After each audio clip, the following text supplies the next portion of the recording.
Hello everyone, I am the storyteller and I am here to help you today. I know you use this video to fall asleep, so before that, like the video and subscribe to the channel. Also, where are you from and what time are you watching? Now get comfortable and relax. The thing under the bed, it started with a creak. Mia had always been afraid of the dark. At 22, she thought she'd outgrown her childhood fears, but the old house she'd just moved into seemed determined to prove her wrong. The place was charming during the day, sunlight streaming through the stained glass windows, the scent of aged wood filling the air, but at night it felt different, oppressive, alive. The first night she heard it, a faint creaking sound like someone shifting their weight on an old wooden floor. It came from beneath her bed. Just the house settling, she told herself, pulling the blanket up to her chin. But deep down she wasn't convinced. The creaking continued. Night after night it grew louder, more deliberate. Sometimes she swore she heard breathing, shallow, ragged breaths that seemed to rise from the shadows under her bed. She tried to ignore it, telling herself it was her imagination, but the fear gnawed at her. One night she couldn't take it anymore. She grabbed her phone, turned on the flashlight, and peered over the edge of the bed. Nothing, just dust bunnies and an old shoebox she hadn't unpacked yet. She let out a shaky laugh, feeling silly. But as she started to pull back, something moved. A hand, pale and skeletal, its fingers curled around the edge of the bed frame. Mia screamed, scrambling backward as the hand tightened its grip, the knuckles cracking like dry twigs. She fell off the bed, her phone skittering across the floor, its light casting wild shadows on the walls. The creaking grew louder, more frantic, as if whatever was under the bed was trying to climb out. Mia grabbed her phone and ran, slamming the bedroom door behind her. She spent the rest of the night on the couch, clutching a kitchen knife, her heart racing. The next morning, she convinced herself it had been a nightmare. She hadn't slept well in days after all.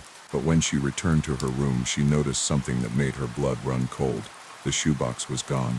She searched the room, her panic growing with each passing second. It wasn't under the bed, in the closet, or anywhere else. It had simply vanished. That night, the creaking returned. This time it was accompanied by a new sound, a soft, rhythmic tapping like fingernails drumming against wood. Mia lay frozen in bed, her eyes glued to the ceiling, too terrified to move. Then she felt it, a cold, bony hand wrapped around her ankle. She screamed, kicking wildly, but the grip only tightened. The hand yanked her toward the edge of the bed, her fingers clawing at the sheets as she tried to pull herself free. She twisted her body, shining her phone's flashlight under the bed, and what she saw would haunt her forever.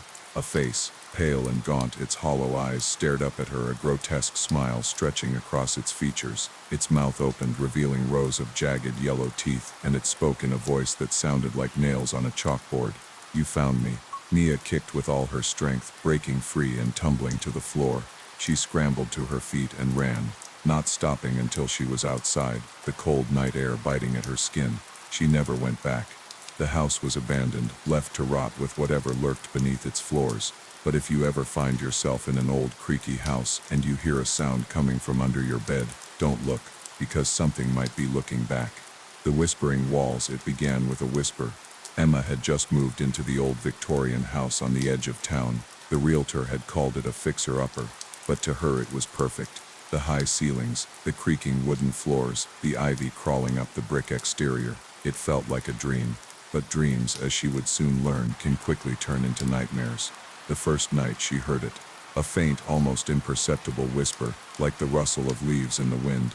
She dismissed it as her imagination, the house settling, or perhaps the pipes groaning. But the next night it was louder. Emma, her name. Someone or something had whispered her name. She froze, her heart pounding. The voice was soft, almost melodic, but it sent a shiver down her spine. She searched the house, room by room, but found nothing. No intruders, no open windows, nothing. The whispers continued. Night after night, they grew clearer, more insistent. "Emma, stay with us." She tried to ignore them, burying herself in work during the day and sleeping with the lights on at night. But the house had other plans. One evening, as she was painting the living room walls, she noticed something strange. Beneath the layers of old wallpaper, faint words began to appear. They weren't written in ink or paint, but seemed to emerge from the walls themselves, as if the house were alive. "Help us." Emma stumbled back, her paintbrush clattering to the floor. She tore at the wallpaper, revealing more words, more pleas. "We're trapped. Set us free." Join us." Her hands trembled as she called the realtor, demanding answers. The woman hesitated before finally relenting. "The house, it has a history," she said. "The previous owners disappeared. No one knows what happened to them. Some say they're still there in the walls." Emma hung up, her mind racing. She couldn't stay here. She had to leave. But as she packed her bags, the whispers grew louder, more frantic. "Don't go. Stay with us. Forever." The lights flickered, and the air grew cold. Shadows danced on the walls, twisting into grotesque shapes. Emma grabbed her suitcase and ran for the door, but it wouldn't budge. She pulled and pulled, but it was as if the house itself was holding her captive. The whispers became screams, echoing in her ears. She turned to see the walls cracking, splintering, as if something was trying to break through. And then she saw them. Faces, pale and gaunt, pressing against the plaster, their hollow eyes staring into hers. "Join us," she screamed, but no sound came out. The walls closed in, the faces drawing closer, their cold hands reaching for her. When the police arrived the next day, responding to a neighbor's call about strange noises, they found the house empty. Emma was gone, her suitcase still by the door. But if you listen closely, on quiet nights, you can still hear the whispers. Stay with us, forever. And if you're unlucky enough to step inside, you might just see the faces in the walls, waiting for their next victim. The Iron Hollow. The town of Black Hollow was a forgotten place, nestled deep in a valley surrounded by jagged mountains. Its people were simple, hard-working folk who kept to themselves and avoided the old iron mine at the edge of town. The mine had been abandoned for decades, its entrance sealed with rusted gates and warnings that no one dared to ignore. But when a group of teenagers decided to break in on a dare, they awakened something that should have stayed buried. The dare, it was a cold October night when Jake, the self-proclaimed leader of the group, suggested they explore the mine. "Come on," he said, his breath visible in the frosty air. "Everyone says it's haunted. Let's see for ourselves." The others hesitated. There were stories about the mine, whispers of accidents, disappearances, and something worse, but Jake was persuasive, and peer pressure was a powerful thing. They broke the lock on the gate and ventured inside, their flashlights cutting through the oppressive darkness. The air was thick with the smell of rust and decay, and the walls seemed to close in around them as they descended deeper into the earth. That's when they heard it, a low, metallic groan like the sound of grinding gears. It echoed through the tunnels, sending chills down their spines. "What the hell was that?" whispered Mia, her voice trembling. "Probably just the wind," Jake said, though he didn't sound convinced. They pressed on, their bravado fading with every step. The tunnels twisted and turned, leading them deeper into the mine. And then they found it. A massive chamber, its walls lined with strange, rusted machinery. In the center of the room was a pit, its edges jagged and uneven. The air here was colder, heavier, and the metallic groaning was louder. "Let's get out of here," Mia said, her voice barely above a whisper.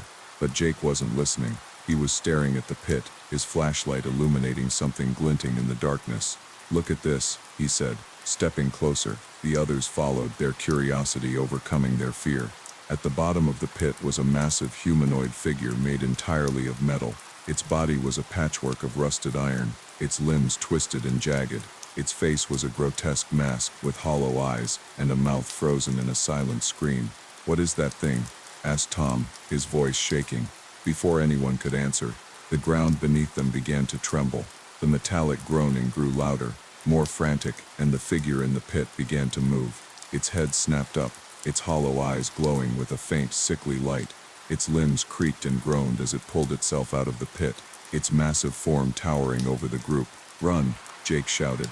They didn't need to be told twice. The awakening, the thing, whatever it was, chased them through the tunnels, its heavy footsteps shaking the ground. It moved with unnatural speed, its metal limbs screeching as it closed the distance. One by one, the group fell behind. Tom was the first to go. He tripped over a loose rock, and before he could get up, the metal monster was on him. Its jagged hands tore through his flesh like paper, and his screams echoed through the tunnels before being abruptly silenced. Mia and Jake kept running, their flashlights bouncing wildly as they tried to find their way back to the surface. But the tunnels seemed to shift and change, as if the mine itself was alive and working against them. They eventually found the entrance, but the monster was right behind them. Mia made it out, but Jake wasn't so lucky. The thing grabbed him by the leg, dragging him back into the darkness. His screams were the last thing Mia heard before she collapsed on the ground outside, gasping for air. The hunt. Mia told the police everything, but no one believed her. They searched the mine and found no trace of Jake, Tom, or the metal monster. The case was closed, and the town tried to forget. But the monster didn't forget. It began to emerge at night, its massive form silhouetted against the moon as it stalked the streets of Black Hollow. People started disappearing. First one, then two, then more. The town was gripped by fear, but no one dared to speak of the thing that haunted them. Mia knew she had to stop it. She spent weeks researching the mine, uncovering its dark history. The mine had been a testing ground for an experimental machine, a weapon designed to harness the power of the earth itself. But something had gone wrong, and the machine had become sentient, feeding on the lives of those who came too close. Armed with this knowledge, Mia returned to the mine. She found the chamber where the monster had been born, and set a trap, using the remnants of the machinery to create an electromagnetic pulse. The monster found her, its hollow eyes glowing with rage as it lunged. But Mia activated the pulse, and the thing let out a deafening scream as its body began to collapse in on itself. When the dust settled, the monster was gone. The aftermath. The town of Black Hollow was never the same. The disappearances stopped, but the scars remained. Mia left soon after, unable to shake the feeling that the monster was still out there, waiting, and maybe it was. Because deep in the mine, in the darkest corner of the chamber, a single rusted hand twitched. The end. Or is it? The Hawk-Tuger girl in the small, isolated village of Blackthorn, nestled deep in the forest. There was a legend about a girl who could summon hawks. They called her the Hawk-Tuger girl. The story went like this. Centuries ago, a young girl named Tuger was accused of witchcraft after a series of strange events in the village. Crops withered, livestock died, and children went missing.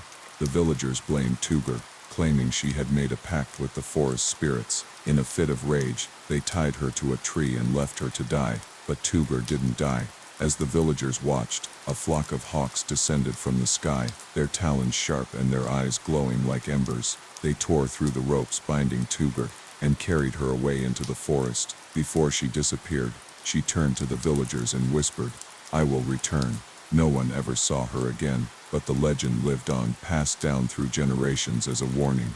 The disappearances centuries later. The village of Blackthorn was a quiet, forgotten place. The forest loomed around it like a living thing, its shadows stretching longer with each passing year. The villagers kept to themselves, wary of outsiders and the secrets the forest held. But then the disappearances began. First it was a child who wandered too far into the woods, then a hunter who went out at dawn and never returned. The villagers searched for days but found no trace of them. The only clue was the sound of hawks screeching in the distance, their cries echoing through the trees like a warning. The elders whispered about the legend of the Hawk-Tuger girl, but no one dared to say her name aloud. The stranger.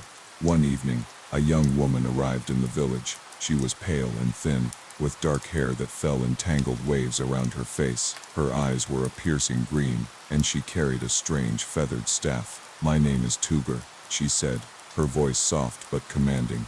"I've come to help." The villagers were wary, but they were desperate. They told her about the disappearances, and she listened intently, her expression unreadable. "I'll find them," she said, "but you must stay out of the forest, no matter what you hear. Do not follow me." That night, Tuger disappeared into the woods. The villagers waited, their fear growing with each passing hour. Then just before dawn they heard it, a chorus of hawk cries, louder and more frantic than ever before. The truth. The next morning, Tuger returned. She was covered in blood, her clothes torn and her face pale. In her hand, she held a small feathered talisman. "I found them," she said, her voice hollow, "but it's too late. The forest has claimed them." The villagers demanded answers, but Tuger refused to say more. She left the talisman on the ground and walked away, disappearing into the forest once more. That night, the villagers heard the hawks again. This time the cries were closer, almost as if they were circling the village. The air grew cold, and the shadows seemed to move on their own. The house on Hollow Hill. The house on Hollow Hill had stood abandoned for over 50 years. Its windows were shattered, its roof sagged under the weight of time, and its walls were covered in ivy that seemed to pulse with a life of its own. The locals called it the widow's house, and they avoided it like the plague. But when Sarah and her husband Mark moved to the small town of Blackwood, they saw the house as an opportunity. It was cheap, secluded, and had the potential to be their dream home. They should have listened to the warnings. The move-in. The first few days were uneventful. Sarah and Mark spent their time cleaning and repairing the house, their laughter echoing through the empty halls. But as the sun set on the third day, things began to change. Sarah was unpacking boxes in the attic when she heard it, a faint rhythmic tapping like someone knocking on wood. She froze, her heart pounding as she scanned the room. "Mark," she called, her voice trembling. No answer. The tapping grew louder, more insistent, and Sarah realized it was coming from the far corner of the attic. She grabbed a flashlight and approached slowly, her breath shallow. In the corner was an old dusty rocking chair. It was moving back and forth, creaking softly, as if someone invisible was sitting in it. Sarah screamed and ran downstairs, nearly colliding with Mark in the hallway. "There's something in the attic," she gasped. Mark laughed it off, chalking it up to the house settling. But Sarah couldn't shake the feeling that something was watching her. The shadows. The next night, Sarah woke to the sound of footsteps in the hallway. She nudged Mark, but he was fast asleep. The footsteps grew louder, closer, until they stopped right outside their bedroom door. The doorknob began to turn. Sarah's breath caught in her throat as the door creaked open. The hallway was pitch black, but she could feel a presence standing there just beyond the threshold. "Who's there?" she whispered, her voice barely audible. The door slammed shut, and the room grew cold. Sarah pulled the blankets over her head, her heart racing, and didn't sleep the rest of the night. The history. The next day, Sarah visited the local library, determined to uncover the house's history. The librarian, an elderly woman with a knowing look, handed her a dusty old book. "The Widow's House," the librarian said. "It's a tragic story." Sarah flipped through the pages, her stomach churning as she read. The house had been built in the 1800s by a wealthy widower named Elias Holloway.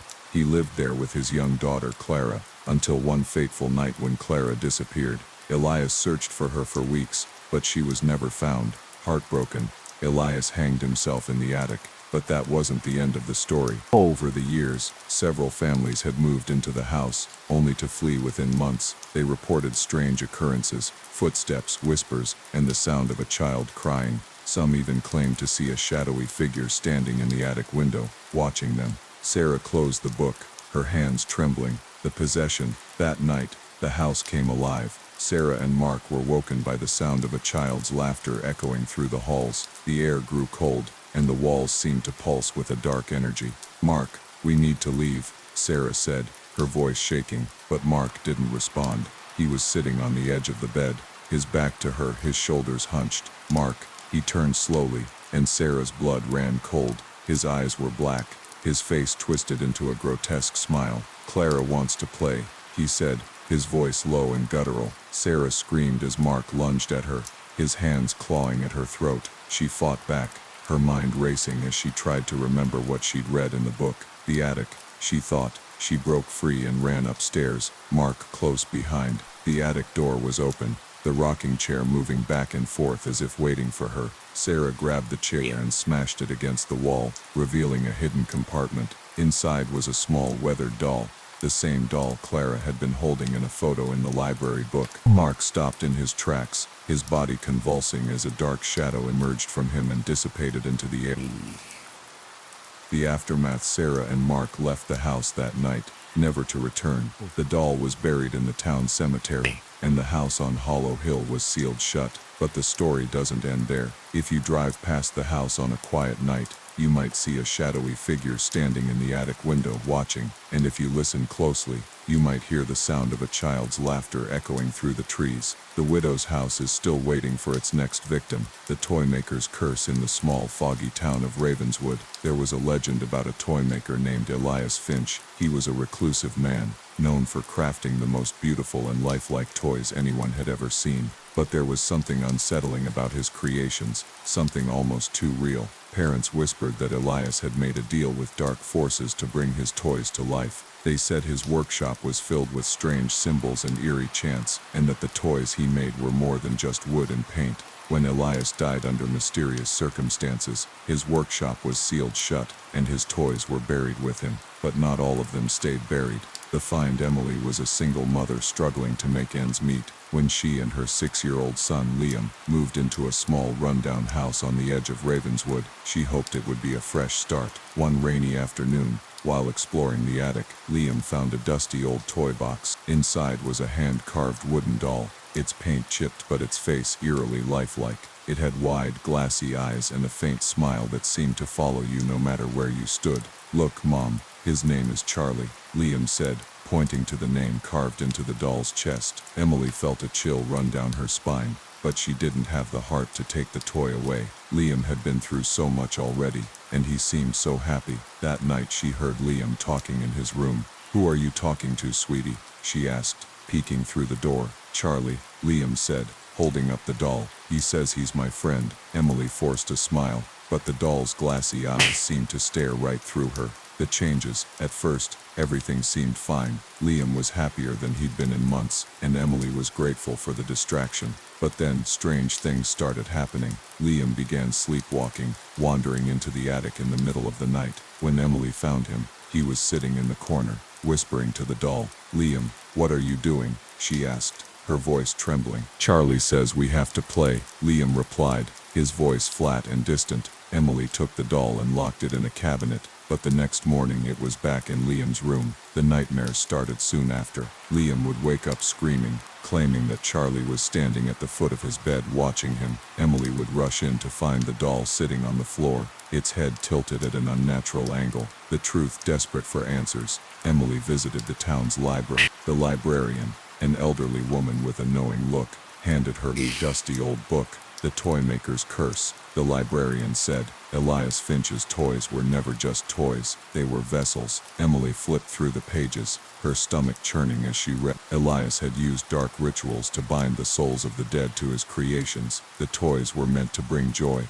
but they were cursed, feeding on the energy of the owners. Over the years, several children had gone missing, their bodies never found. The last page of the book contained a warning: destroy the toy before it destroys you. The final night, Emily raced home, her heart pounding. She found Liam in his room, sitting on the floor, with the doll in his lap. His eyes were glazed over, and he was muttering something under his breath. "Liam," she shouted, grabbing the doll, but Liam clung to it, his grip unnaturally strong. "Charlie says we have to stay together," he said, his voice low and guttural. Emily pried the doll from his hands and ran to the fireplace. She threw it into the flames, watching as the wood cracked and splintered. The doll let out a high-pitched scream, its glassy eyes glowing with a sickly light. The flames turned black, and the room grew cold. Liam collapsed to the floor, unconscious but alive. The aftermath. The next morning, the doll was gone, reduced to ashes. Liam had no memory of what had happened, and Emily never spoke of it again. But sometimes, late at night, she would hear a faint tapping at the window, and when she looked outside, she would see a small shadowy figure standing in the yard, its glassy eyes glowing in the darkness. The toy maker's curse was never truly broken.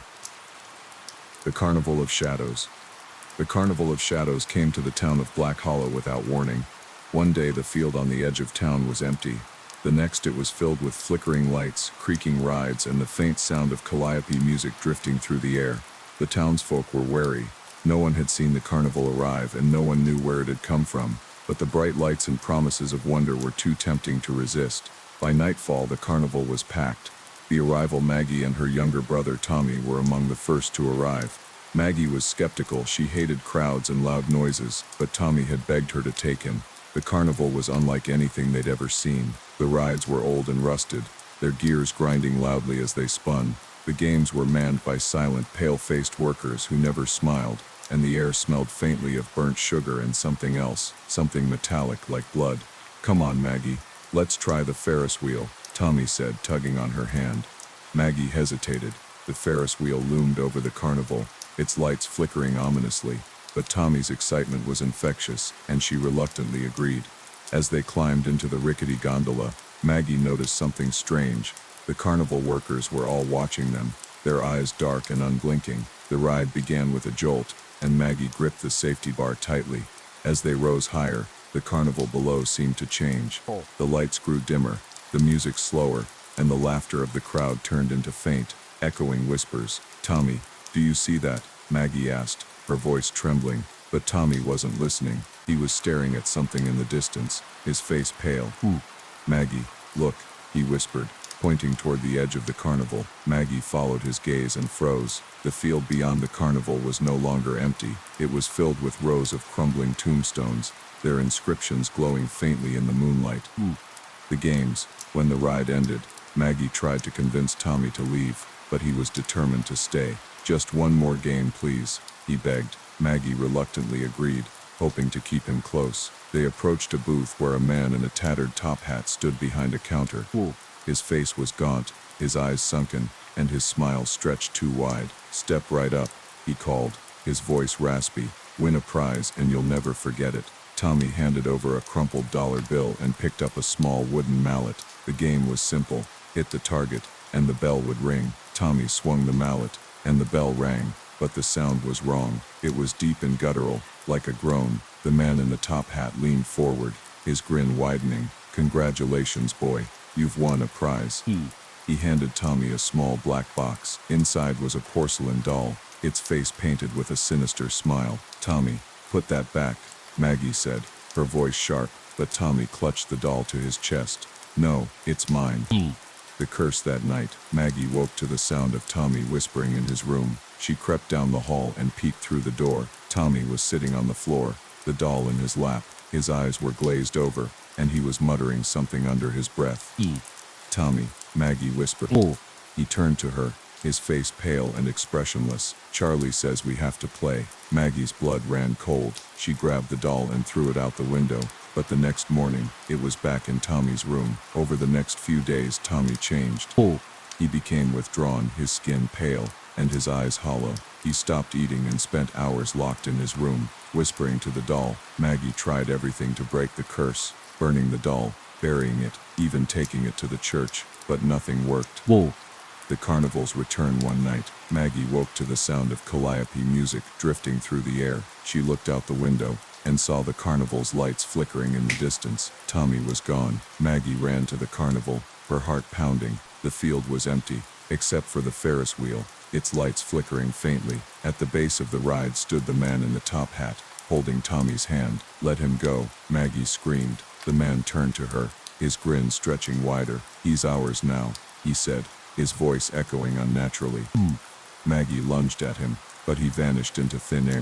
The Ferris wheel began to spin, its gears grinding loudly. Maggie climbed onto the ride, her hands slipping on the rusted metal. As she reached the top, she saw Tommy sitting in one of the gondolas, the doll in his lap. Tommy, she screamed, reaching for him, but the gondola was empty. Tommy and the doll were gone. The aftermath. The carnival disappeared the next morning, leaving no trace of its existence. Maggie searched for weeks, but Tommy was never found. The townsfolk claimed the Carnival of Shadows was a legend, a ghost story meant to scare children, but Maggie knew the truth. Sometimes late at night, she would hear the faint sound of calliope music drifting through the air, and when she looked out the window, she would see the carnival's lights flickering in the distance, beckoning her to return. But Maggie never went back. The mirror of echoes. In the quiet, fog-shrouded town of Blackwater, there was an antique shop tucked away on a cobblestone street. The shop was called Eldritch Relics, and it was known for its strange and unsettling items. The owner, an elderly man named Mr. Grayson, was rumored to have a collection of cursed objects that carried with them a dark and terrible history. Among these objects was a mirror. It was an ornate, full-length mirror, with a gilded frame, carved with intricate twisting patterns. Its surface was flawless, reflecting everything with a clarity that was almost unnatural. But there was something about the mirror that made people uneasy. Some claimed it whispered to them, others said it showed them things that weren't there. When Claire, a young artist struggling with creative block, stumbled into the shop one rainy afternoon, she was immediately drawn to the mirror. The purchase Claire had been searching for inspiration. Her art had grown stale, and she was desperate for something, anything to reignite her passion. When she saw the mirror, she felt an inexplicable pull, as if it were calling to her. How much for the mirror? She asked Mr. Grayson. The old man hesitated, his eyes narrowing as he studied her. That mirror, it's not for everyone, he said slowly. I'll take it, Claire said, ignoring the warning in his voice. Mr. Grayson sighed and named a price. As he wrapped the mirror in brown paper, he leaned closer and whispered, "Be careful what you see in it." Claire laughed it off. But as she carried the mirror to her car, she couldn't shake the feeling that it was watching her. The reflection, the mirror, looked stunning in Claire's studio. Its gilded frame added a touch of elegance to the otherwise cluttered space, and its surface seemed to glow in the dim light. At first everything was fine. Claire painted for hours, her creativity flowing like never before. But then, late one night, she noticed something strange. She was standing in front of the mirror, brushing her hair. When she saw a movement in the reflection, it was subtle, just a flicker in the corner of the room, but it was enough to make her freeze. She turned around, but the room was empty. Shaking off the unease, she went to bed. But the next night, it happened again. This time the movement was clearer. In the reflection, she saw a figure standing behind her, a tall, shadowy figure, with hollow eyes and a twisted smile. Claire spun around, her heart pounding, but the room was still empty. The whisper, the figure began to appear more frequently, always in the reflection, but never. Claire tried covering the mirror with a sheet, but every morning, the sheet would be on the floor, the mirror uncovered. One night, as she stood in front of the mirror, she heard it, a faint, raspy whisper. Claire, her blood ran cold. The voice was coming from the mirror. She stepped closer, her reflection staring back at her, but something was wrong. Her reflection wasn't moving in sync with her. It was smiling, a cruel, twisted smile that sent chills down her spine. "Who are you?" Claire whispered. The reflection tilted its head, its eyes glowing faintly. "I am you," it said, its voice echoing unnaturally. Claire stumbled back, tripping over her easel and falling to the floor. When she looked up, the reflection was gone, and the mirror was once again just a mirror. The truth desperate for answers, Claire returned to Eldritch Relics. Mr. Grayson was waiting for her, as if he'd known she would come. "The mirror," she said, her voice trembling. "What is it?" Mr. Grayson sighed and gestured for her to sit. "That mirror is cursed," he said. "It was created by a sorcerer centuries ago, a man who sought to trap the souls of his enemies. But the mirror became a prison for his own soul when he was betrayed. It feeds on the living, drawing them in until they become part of its reflection." Claire's heart sank. "How do I stop it?" Mr. Grayson shook his head. "Once the mirror has chosen you, there's no escape. It will consume you, just as it has consumed so many others." The final night, Claire refused to accept her fate. That night, she stood in front of the mirror, a hammer. "I won't let you take me," she said, her voice shaking. The reflection left, a cold, hollow sound that echoed through the room. "You already have," it said. Claire swung the hammer, shattering the mirror into 1,000 pieces, but as the glass fell to the floor, she realized her mistake. The room around her began to dissolve, the walls crumbling into darkness. She looked down and saw that her hands were fading, becoming transparent. The mirror hadn't been destroyed, it had absorbed her. The aftermath. The next morning, Claire's studio was empty. The mirror was gone, and there was no trace of her. But if you visit Eldritch Relics, you might see the mirror in the corner of the shop, its surface flawless and its frame gleaming. And if you look closely, you might see Claire's reflection staring back at you, her eyes wide with terror. The mirror is always hungry. The last outpost. The world ended not with a bang, but with a bite. It started with a virus, a mysterious, fast-spreading pathogen that turned people into ravenous, flesh-eating monsters. Within weeks, cities fell, governments collapsed, and humanity was pushed to the brink of extinction. In the midst of the chaos, a small group of survivors found refuge in an abandoned military outpost deep in the mountains. They called it Fort Hope, and for a while it lived up to its name. But hope is a fragile thing. The arrival. The group was led by Captain Marcus Hale, a hardened soldier who had seen too much death to believe in miracles. With him were Dr. Elena Reyes, a virologist desperately searching for a cure, Jake, a mechanic with a knack for fixing anything, Lila, a former teacher turned sharpshooter, and Sam, a teenager who had lost everything but refused to give up. They had been at Fort Hope for 3 months, surviving on scavenged supplies and the occasional hunt. The outpost was surrounded by high walls and barbed wire, but the zombies were relentless. Every night they clawed at the barriers, their guttural moans echoing through the mountains. "We can't stay here forever," Elena said one evening as the group sat around a flickering fire. "The walls won't hold forever, and we're running out of supplies." Marcus nodded, his face grim. "We'll leave in a week, Head north, find a safer place. But fate had other plans. The breach, the attack came at dawn. The zombies had been gathering in the woods for days, their numbers growing with each passing hour. When they finally surged forward, it was like a tidal wave of rotting flesh and gnashing teeth. To the walls, Marcus shouted, grabbing his rifle. The group scrambled to their positions, firing into the horde as it crashed against the barriers. The air was filled with the sound of gunfire, screams, and the sickening crunch of bone. But it wasn't enough. The zombies overwhelmed the outer defenses, tearing through the barbed wire and scaling the walls. Marcus and the others retreated to the main building, barricading themselves inside as the undead poured into the compound. "We need to get to the armory," Marcus said, his voice calm despite the chaos. "If we can hold them off long enough, we might be able to escape." The escape. The group moved through the building, their footsteps echoing in the narrow hallways. The zombies were everywhere, their guttural moans growing louder with every step. They reached the armory, but the door was jammed. "Jake, get it open," Marcus barked. Jake fumbled with the lock, his hands shaking. "I'm trying." The zombies were closing in, their rotting hands clawing at the walls. Lila fired her rifle, taking down one after another, but there were too many. Finally, the door creaked open, and the group rushed inside. The armory was stocked with weapons and ammunition, but it was also a dead end. "We're trapped," Sam said, his voice trembling. Marcus shook his head. "There's another way out. Follow me."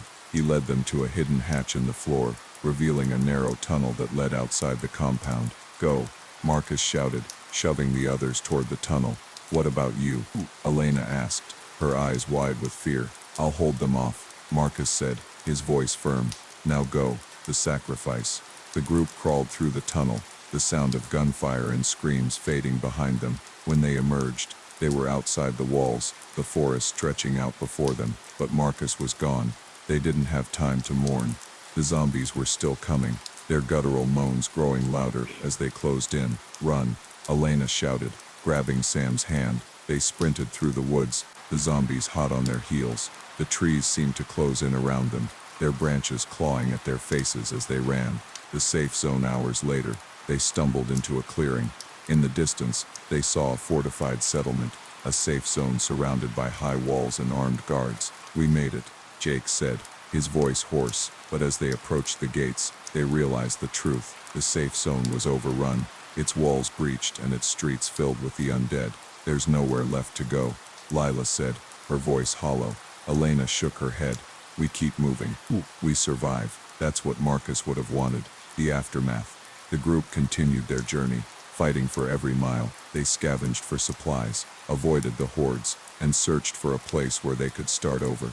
But the zombies were always there, lurking in the shadows, waiting for their next meal. The world had ended, but the fight for survival was far from over. The Whispering Woods on the outskirts of the small town of Black Hollow. There was a forest known as the Whispering Woods. The locals avoided it, claiming it was cursed. They said the trees whispered to those who ventured too close, luring them deeper into the shadows until they were never seen again. But when a group of friends decided to camp in the woods for a weekend getaway, they didn't believe the stories. They should have listened. The arrival. The group consisted of 5 friends: Emma, the adventurous leader; Jake, the skeptic; Mia, the artist; Ryan, the joker; and Sarah, the quiet one. They arrived at the edge of the woods just as the sun was setting, the trees casting long, twisted shadows across the ground. "Are you sure this is a good idea?"